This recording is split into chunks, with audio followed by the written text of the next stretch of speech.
৮০ টাকা দিয়ে শুরু করা এই পাপড়ের ব্যবসা আজ ৮০০ কোটি টাকার কোম্পানি। ৪৫,০০০ মহিলাকে স্বনির্ভর করে তুলেছিল এই লিজ্জাত পাপড়।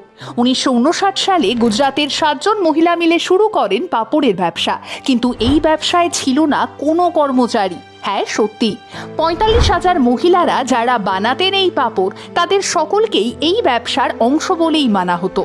যে কোনো মহিলার বাড়িতে পাপড় শুকিয়ে তোলার মতো প্রয়োজনীয় জায়গা থাকলেই তবেই তিনি যোগ দিতে পারতেন এই পাপড় বানানোয়। আর যখন কোম্পানি থেকে শুকিয়ে তোলা পাপড় কালেক্ট করতে আসতো, তখনই সেই মহিলাদের হাতে পারিশ্রমিক তুলে দেওয়া হতো।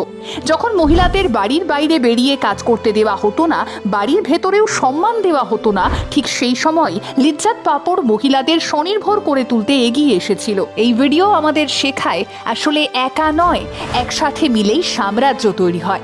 এমন আরও ভিডিও দেখতে চাইলে আমাদের ফলো আর সাবস্ক্রাইব করুন এক্ষুনি।